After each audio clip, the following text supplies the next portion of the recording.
This is Creative Careers, Grace Cho. Today I have a great thrill. I have an interview with Eric Paquette. Eric, welcome. Thank you very much. I'm happy to be here. Please tell the world what you do.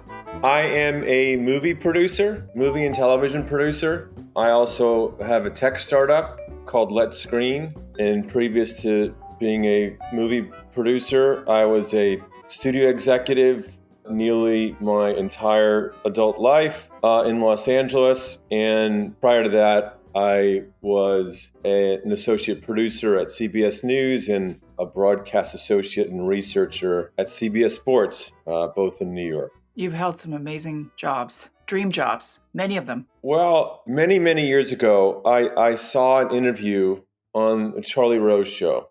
And Charlie Rose was interviewing a guy named Leonard Stern. And he is a New York businessman. I believe the Stern School of Business is named after him.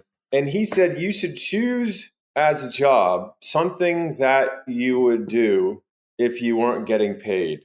And at the time, I was working at First Fidelity Bank in Newark, New Jersey, where I went to college in Boston, and I really wanted to move to New York, and I did move to New York, but I did the reverse commute and had a job in Newark. And then I saw this interview and I said, you know what? As much as I like banking and business and finance, I don't love it. I wouldn't be doing it if I weren't getting paid. And almost that exact moment, I read a book by this guy named Terry O'Neill, who was a former executive producer of NBC Sports. And after reading that book, I said, that's what I got to do. I want to work in sports. I love sports. I watch sports. I played sports in college. And God, to be able to actually televise and be part of a broadcast unit that presents major sporting events to the world, that would be the best. And I eventually found myself with a job there. And later on in my career, a former boss of mine, Tom Rothman, who's still the current chairman of Sony, he would articulate it differently. And he would say that our vocation is our avocation. And now I get to watch movies for work, for pleasure. When you do something that you would do that is literally your hobby, it never feels like you're on the clock. So my wife's a screenwriter. I'm blessed to be able to work with her on a number of projects. And when we collaborate together, it's perfect.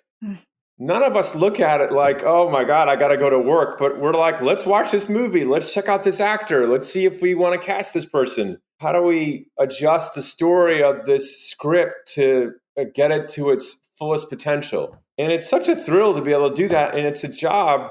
That's not a job. It's a vocation. That is my avocation that I can do for the rest of my life. Like literally, I'll never retire. I don't have to. Why would I? It's too much fun. This is such a great story. I love it. So how did you get here? Let's go way back. Right. I know you graduated from BU. Right. So what did you major in school? And then what did you want to do back then? And how did you get here? Right. At the time, I graduated from the School of Management. I was a finance major, and I graduated in the late 80s. And that was when Wall Street was at its pinnacle. Yeah. It was before Michael Milken was taken down, but guys like Henry Kravis and the M&A world, that was the sexiest thing. But what I quickly realized as I went for 20 in investment banks is that you had to actually go to a certain college, and you have to come from a family of people that are bankers.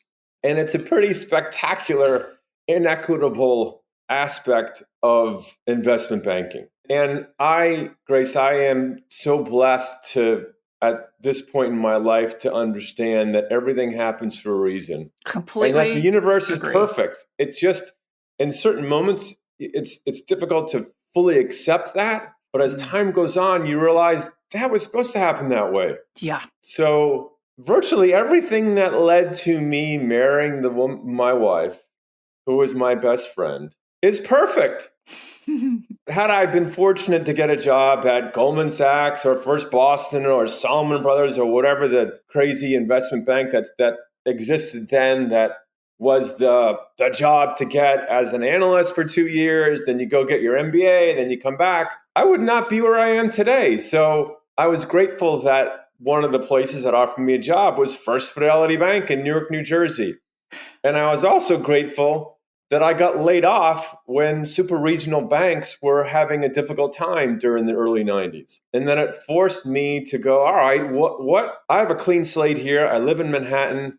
What do I really want to do? Right. And that is when I said, well, I want to work at CBS Sports or ABC Sports. And then you start down this journey of just making it happen for yourself. So I eventually connected with this guy named Joe Zapula. And Joe Zapula went to BU, and he was a broadcast associate at CBS Sports. And that was sort of the lowest level of production person, but significant. And they're in charge of all the graphics you see on any sporting event. The BA or broadcast associate is responsible for creating them with a technician and having them ready for the broadcast. And so you understand how to televise an event. And I finally got this guy on the phone, and he said, I need a runner in Philadelphia tomorrow for the 76ers Celtic game.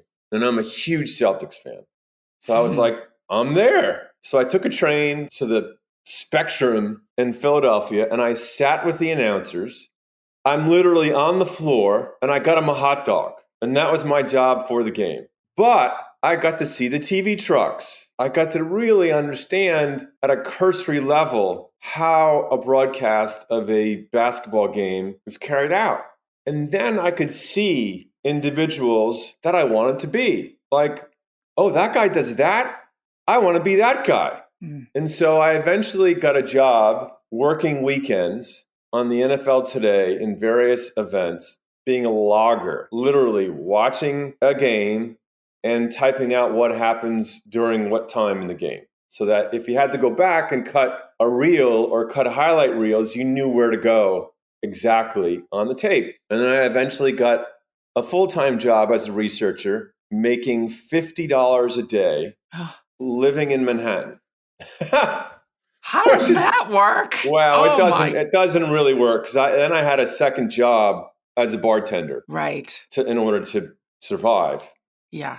And then you start to look, when you're in an environment where you can see people doing jobs that you want, there are major light bulb moments. And that is one of the things that, I grew up in the projects in Massachusetts, very working class. And I was never really around a lot of people that I would say to myself, that's a job I want. Yeah. Because I didn't really want to be a mechanic. There's nothing wrong with being a mechanic, but you're punching the clock and there's not a lot of dreaming, right? Yeah. You do your job, you come home, you wash up because you're dirty, and then you do it again, and then you retire. And I knew that's not what I wanted for myself. I wanted to be at a place when I had options. And that's the ultimate thing, is that when you don't have to do what you don't want to do.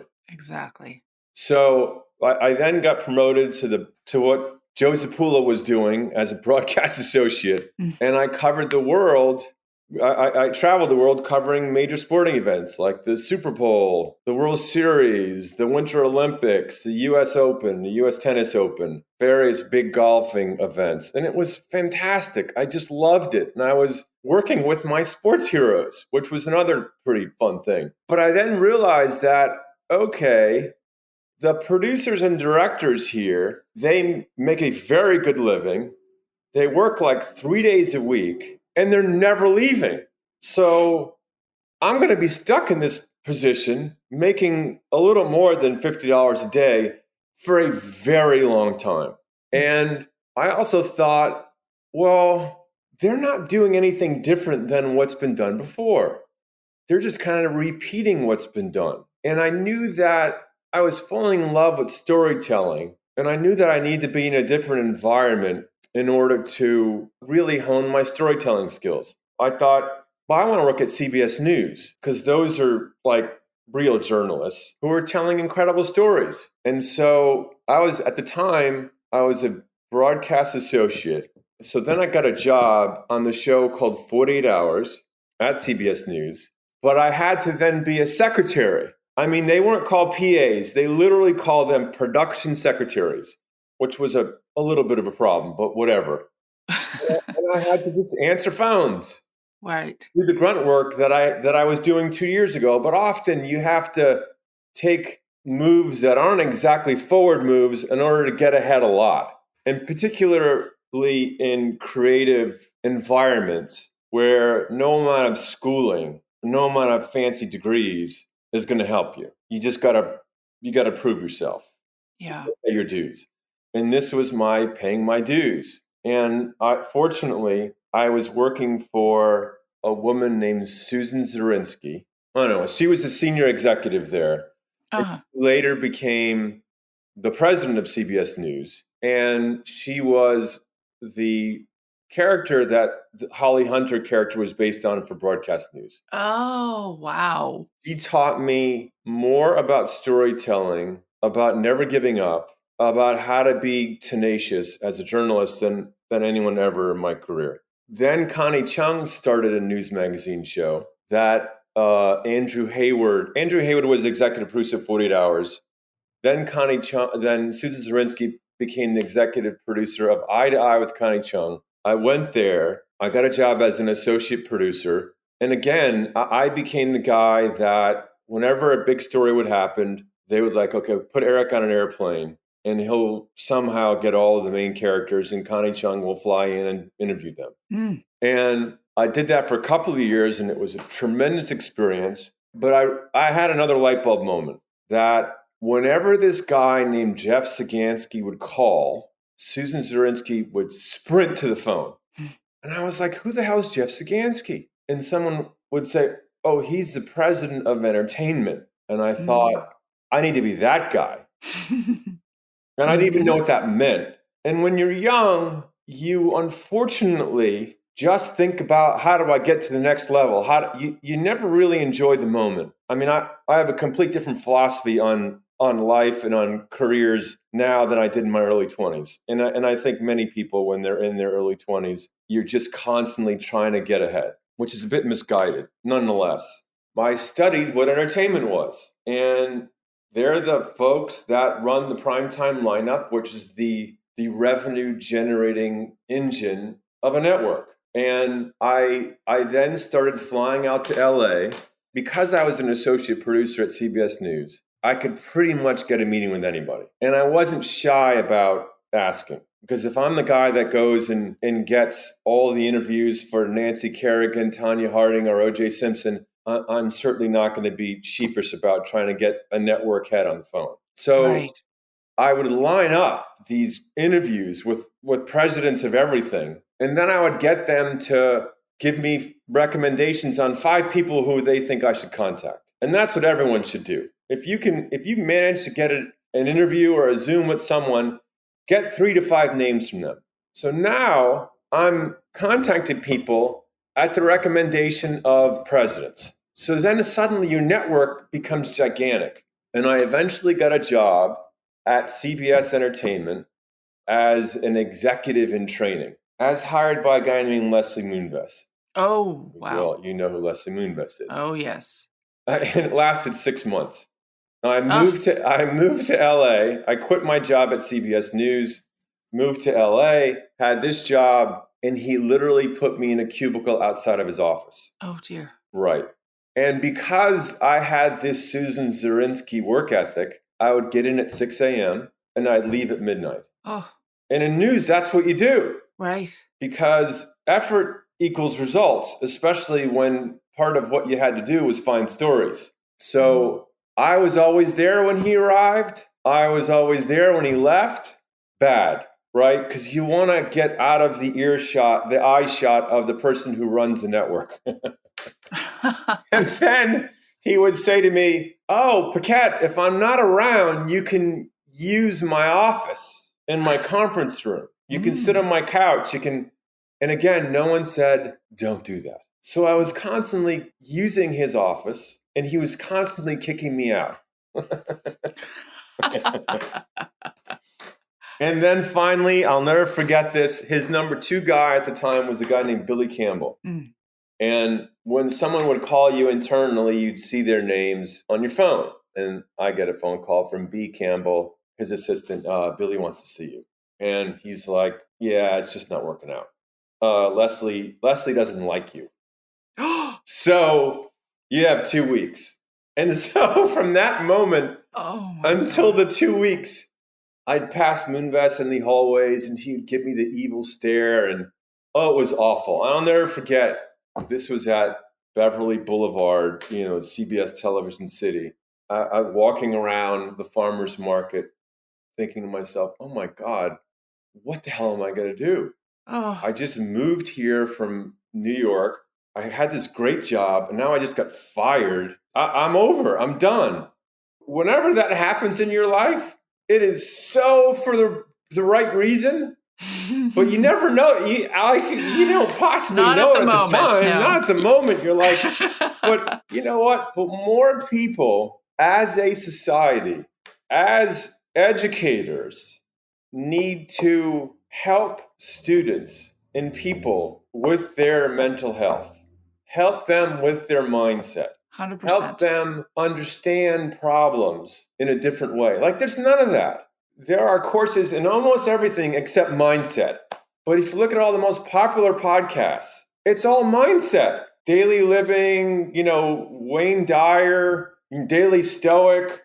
It's all part of the same thing. And now I listen to all those. So true. And now I'm literally impenetrable. Like anything can happen to me. And it doesn't matter. It doesn't matter. It doesn't yes. matter. In fact, I'm grateful for obstacles in the road because I just get better at it. And so, especially when you're starting new things, no one is ever going to land a haymaker. It's just not going to happen.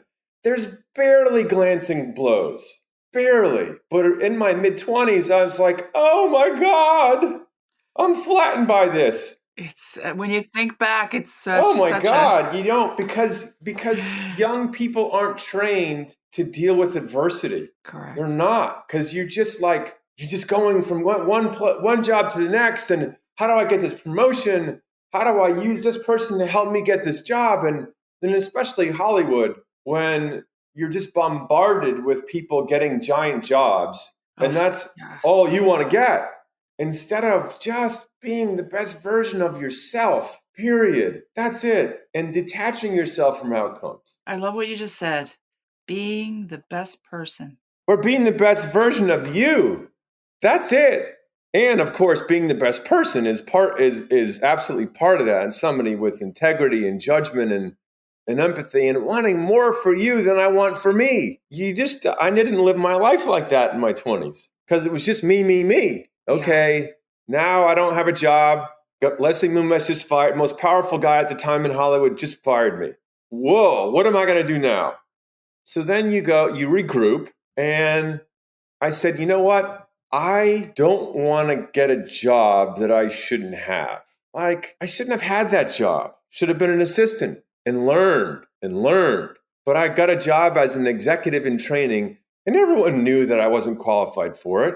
Like he'd give me scripts and I'd give him my honest opinion without really thinking, okay, who's the writer? How does he feel about this project? And so I then started researching people who were the best mentors because that's what I needed. I needed a mentor. Needed someone who's going to show me the ropes. And there was a guy named Mike Medavoy, who's still a friend, who I had read like all these people, Jeffrey Katzenberg, Lucy Fisher, all like giants in our business, worked for him. And I thought, wow, he must be doing something right. I need to work for him. And I eventually got a job working for him. Wow. I was his assistant. So now I'm like an assistant again. and my friends in New York would call like, dude, who the hell's Mike Medavoy and why are you answering his phone? What are you doing? Because I was an associate producer with Dan Rather and Connie Chung, and now I'm like, Mike Medavoy's office, like, what the hell? But it's what you got to do. You got to do it. And I needed to do it, especially after what I just went through. And I did that for like a year and a half, got promoted a bunch of times, and I was eventually, executive vice president or something like that. But I learned more about filmmaking, more about filmmakers than any other point in my entire life. Wow. Because Mike, to this day, loves movies, loves politics. And that's how that was the first taste of, wow, I can actually get involved politically. And I Mm. did, eventually becoming a member of President Obama's finance committee and Joe Biden's finance committee and helping Mayor Garcetti, et cetera, et cetera. That's a whole other conversation. But I learned all that from Mike. His projectionist, Jim Cushman, every Friday morning at 6 a.m. on the Sony lot, he had a deal at Sony and his office was right outside of the Sony lot, would show me a classic movie. And that was sort of educating this knucklehead from Fall River, Massachusetts about what good movies look like, what good filmmakers look like, what great stories are like. And Mike would also do this at his house. He had a screening room at his house. And I thought, oh my God, this guy's got a screening room at his house. How cool is that? And he would get first run movies and do dinner and a movie and have friends over and watch movies. Well, I thought, I'm going to do that one of these days. And, and now I have a screening room at my house and I There do the you same go. thing. And it's the best. It's just the best. My wife and I and friends, we cook dinner, we watch whatever movies in the theater. It doesn't get any better than that, at least for me. So did that for Oh, Mike, left that job, went to MGM, was at MGM for a few years, and then they got bought out by a private equity company. And then I left there and I went to Sony where I was for 15 years. wow. And then I left Sony right at the beginning of the pandemic Yeah. to launch a direct-to-consumer platform and to produce on my own. And I've been doing that for 2 years. And I've never been more creatively fulfilled in my life. Well, isn't that the And key? part of the reason is that I don't have to accept no. And when you're a studio executive, unless you're the guy or the woman that occupies the largest office on the lot, of which there are 5 of them in the world, and how one gets there, it's a whole other podcast. I would like to do that one. But unless that's your job, you have to accept no. So you can say, I have this idea. It's called The Conjuring. Let's make this movie. No, no, no, no, no. And now I don't have to do that. So I have 30 something projects and they come to me from all over. And I don't accept them as a producer unless it's something that I know I will eventually get made. And That's half great. of them are true stories. Ah, Now, if you said to me, you have an unlimited amount of money to just make movies that you want, I'd make 2 kinds of movies: character-driven thrillers that have an emotional core and inspiring true stories, right. period. Because people in our world need to know that if you quit, you never know how close you came to winning. And sometimes you need to see people in real life that, oh my God, Colonel Sanders went through all of this before he became Kentucky Fried Chicken. God, the stuff that I'm dealing with in my life, that's nothing compared to that. And the collective we, as a Hollywood community, need to spend more time bringing content into being that can inspire people. 100,000% agree. And less time on things that you know are just going to make money. Now, it's a business, of course, but I think that there needs to be a little more of a focus on what you put into the universe. As much of a fan of certain horror movies that I am, some of the horror movies that are put out into the universe are what do they do to society except making money for people that release those movies? I just don't get it. I don't get half of them. It's like, really? You want to put that out there? I mean, mental health today is a big issue. Let's not give people ideas. Let's not do that. Now, I'm responsible for some of those movies, but right now, as a father of 2 young ladies, and I have complete control over what I put out there. I spend a hell of a lot more time trying to put stories out there about people that overcome a certain adversity to get to a place at the end where they're completely fulfilled. Oh, I'm Whether it's just a so thriller glad. or a true story, but not about a bunch of people that just kill people. And I don't, no, I'm just not going to do that. I don't need to do it. Do you know how long I've been saying this about Hollywood? Why couldn't they be more balanced? I'll tell you why. Because people, the 5 or 6 people, it's about keeping that job as long as you possibly can.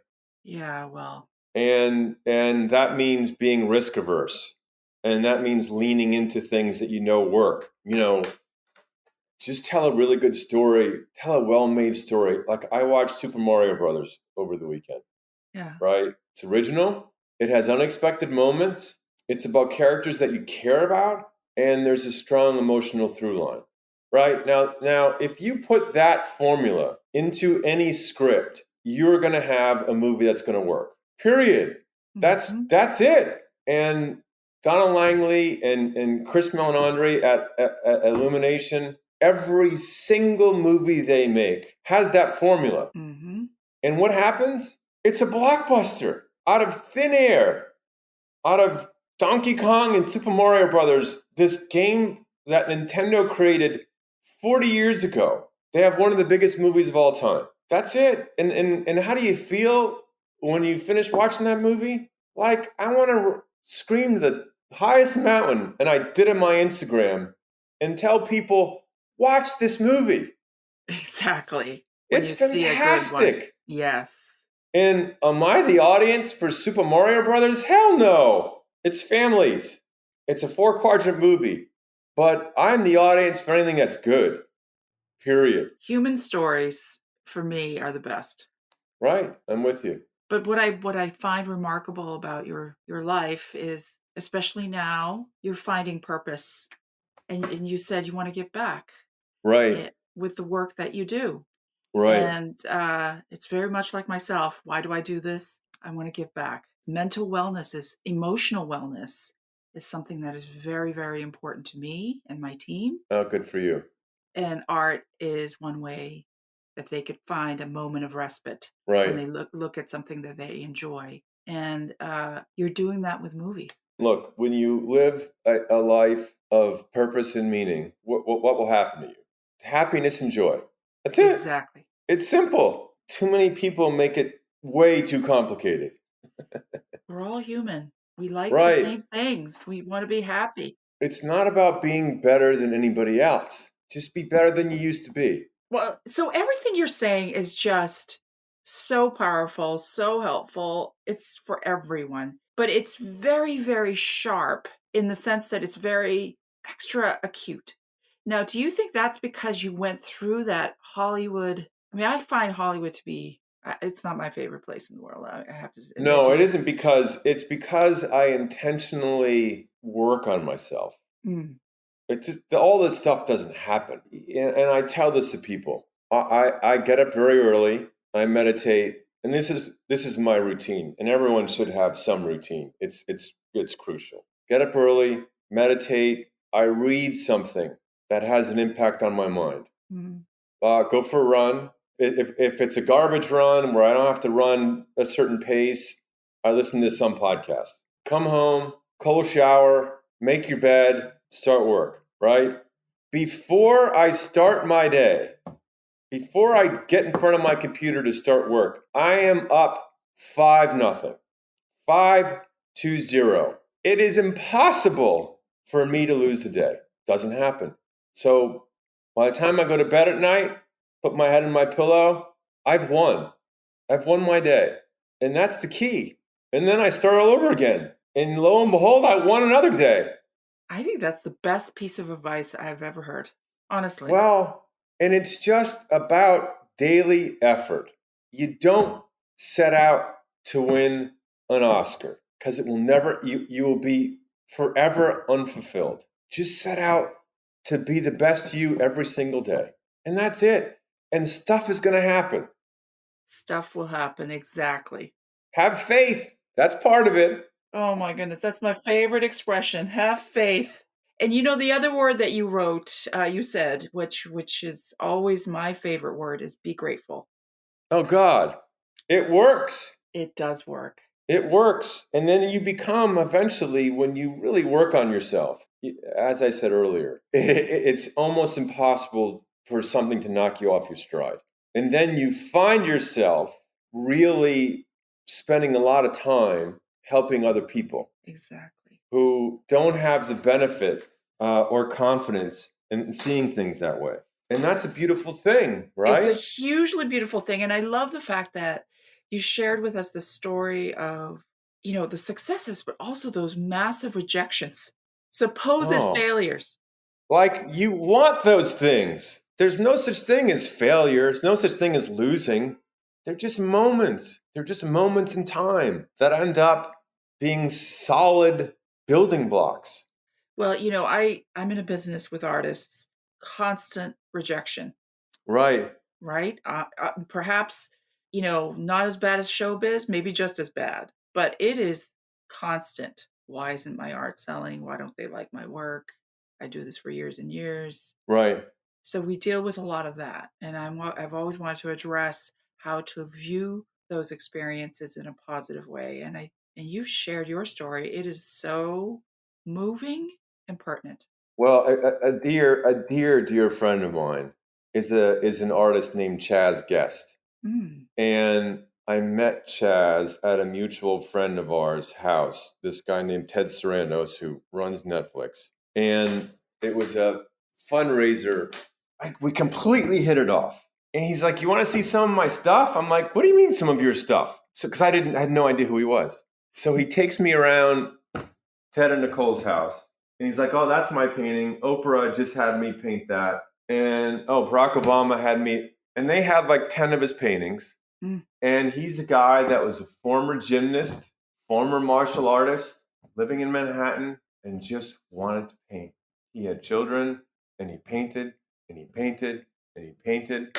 And now he's one of the most significant contemporary art painters, where Julian Snobel's son represents him in New York, and Yes. I'm making a movie based on one of his characters.